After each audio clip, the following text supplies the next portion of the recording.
The position of particular band in a spectrum depends upon the vibrational frequency of the bond between two atoms in a molecule. Suppose A and B are two atoms in a molecule, then इस bond की जो vibrational frequency होगी वो decide करेगी हमारे position of particular band in A spectrum. मतलब spectrum में हमें कहाँ पर पिक मिलेगा ये इस बॉन्ड की वाइब्रेशनल फ्रीक्वेंसी डिसाइड करेगी. The vibration frequency of the bond is given by Hooke's law. What is the Hooke's law? It is given by this equation. Mu bar equal to 1/2 pi c under root of k by mu, and this vibration frequency is in the units of centimeter inverse.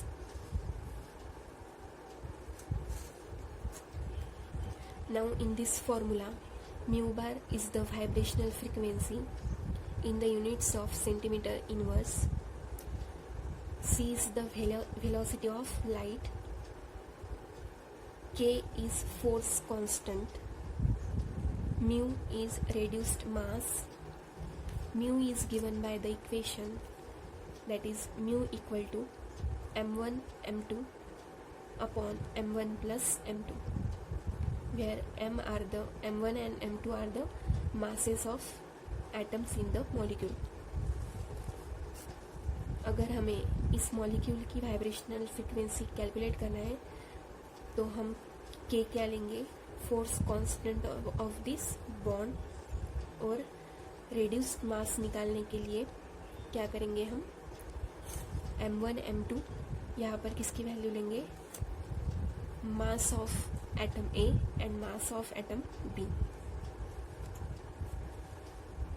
Now from this equation mu bar is directly proportional to force constant, that is K.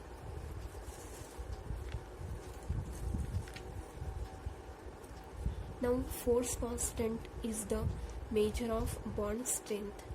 मतलब force constant से हमें क्या पता चलता है कि हमारे bond की स्ट्रेंथ कितनी ज़्यादा या कितनी कम है, उससे हमें पता चलता है.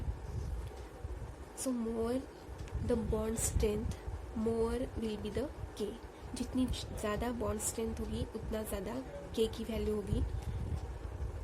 और हमें पता है mu bar is directly proportional to force constant K.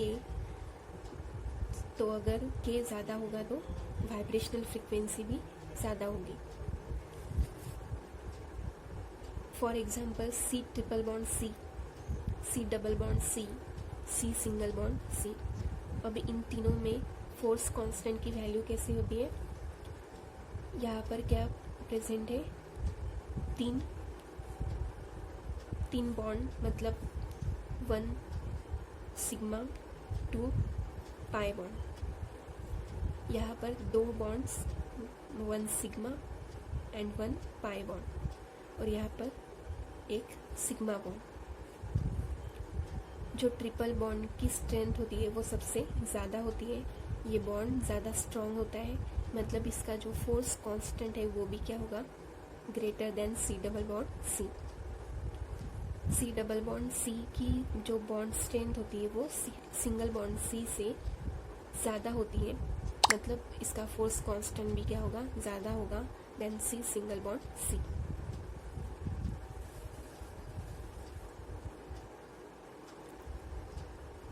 So force constant से हमें क्या पता चलता है? हमारे बॉन्ड की स्ट्रेंथ.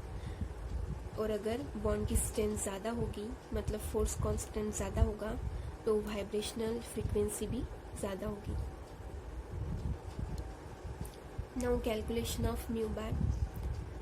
म्यू बार का फॉर्मूला हमने देखा. Mu bar equal to 1/2 pi c under root of K by mu. Mu bar is in the units of centimetre inverse. C is the velocity of light, मतलब उसका जो SI unit होगा वो होगा metre पर second, और CGS unit होगा centimetre per second. Force constant का जो यूनिट होता है वो होता है न्यूटन पर मीटर. और अगर CGS में देखेंगे तो CGS में फोर्स कांस्टेंट का यूनिट होता है डाइन पर सेंटीमीटर. अगर हम सब CGS यूनिट में लेंगे तो हमें रेड्यूस मास जो है वो भी CGS यूनिट में चाहिए, विच इज़ द ग्राम। जो यूनिट ऑफ म्यू बार है सेंटीमीटर इनवर्स कैसे आया वो हम देखेंगे। जो हमने फॉर्मूला बताया है उसमें हम सबकी यूनिट्स पुट करेंगे और हमारे म्यू बार का यूनिट डिराइव करेंगे। So mu bar equal to 1/2 pi. 2 pi क्या है, हमारा कांस्टेंट है, इनका कोई भी यूनिट नहीं है। Then c that is velocity of light, इसका यूनिट क्या लिया हमने, सेंटीमीटर पर सेकंड, यहाँ पर लिख लिया। देन अंडर रूट ऑफ, यहाँ पर क्या था, k that is force constant, उसका CGS यूनिट क्या लिया हमने, dyne per centimetre. So this is dyne per centimetre. और रेडियस मास लिया हमने ग्राम में। देन 1 सेंटीमीटर सेकंड इनवर्स, क्योंकि हमारा 1/2 पाई क्या है, constant. Then under root of, अब इस डाइन को हमें दूसरे यूनिट में कन्वर्ट करना पड़ेगा, क्योंकि ग्राम ग्राम क्या होने चाहिए, कैंसिल होने चाहिए। Now we know that F equal to ma, that is mass into acceleration is equal to force. Force का यूनिट क्या होता है, ऐसा यूनिट न्यूटन पर। CGS यूनिट क्या होता है, डाइन। यहाँ पर हमें CGS यूनिट चाहिए। So dyne will be equal to, mass का यूनिट होता है ग्राम और एक्सीलरेशन का यूनिट होता है सेंटीमीटर पर सेकंड स्क्वायर। मतलब अगर force equal to mass into acceleration है